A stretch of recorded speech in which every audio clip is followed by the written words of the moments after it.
Tahun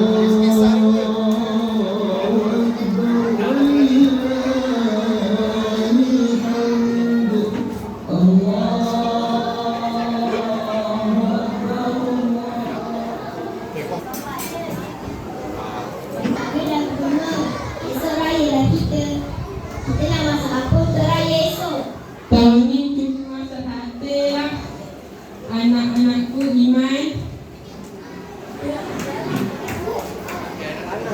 Afrina, mari sini. Sebelum tu kita tengok YouTube untuk dapat info tentang sate. Maknya guna abang guru dan adik AI sekarang.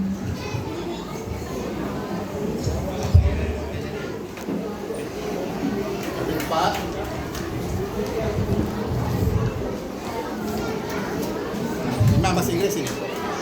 Okey, kuat. Assalamualaikum dan salam sejahtera.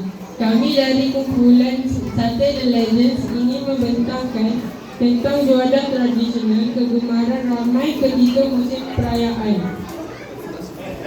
Mari kita belajar tentang sejarah sate. Sate berasal dari Jawa, Indonesia sekitar abad ke-19.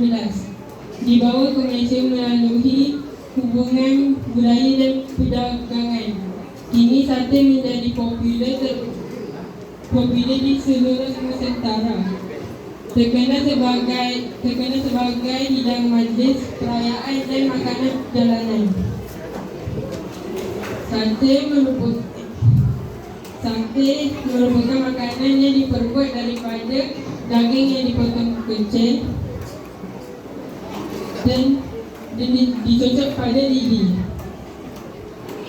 Antara jenis sate yang biasa kita jumpa ialah sate ayam, sate daging dan sate kambing. Saya menjemput saudara Iman untuk menyampaikan. Sate is a popular traditional dish widely entered in Southeast Asia, especially countries like Malaysia, Indonesia and Thailand. It consists of small piece of marinated meat, commonly chicken, beef or lamb. I invite Nina to continue. Daging yang dipakai rempah seperti kunyit, serai, bawang putih, dan gula untuk menambahkan rasa. Proses pembakaran ini memberikan aroma yang wangi dan rasa yang sangat sedap. Sate biasanya dihidangkan bersama kuah kacang, nasi impit, limoy dan bawang. Hubungan ini menjadikan sate lebih lezat dan menyenangkan. Saya menyebut saudara Iman untuk menyambut. It's used on stick and grilled over an open flame, giving it a smoky, flavorful taste. Sate is usually served with a rich peanut sauce, along with sides like ketupat, sliced cucumbers and onions. I invite Alec to continue. Sate sangat popular terutama semasa musim perayaan Hari Raya Aidilfitri. Ia menjadi pilihan ramai kerana rasanya yang enak dan mudah dimakan bersama keluarga dan rakan-rakan. Kesimpulannya, sate bukan sahaja makanan yang sedap, tetapi juga melambangkan budaya dan tradisi masyarakat Malaysia.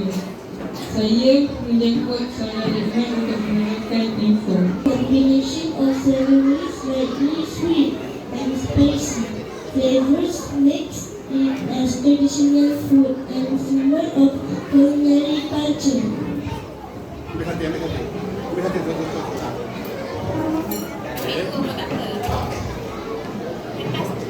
Okey, sedia kan?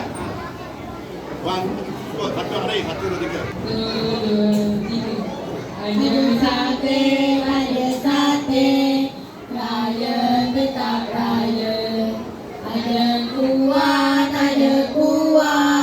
raya tetap raya. Ada duit, raya tetap raya. Maaf, saya batin. Maaf lahir dan batin. Selamat. Betul. Selamat Hari Raya Ya. pada semua. Ya.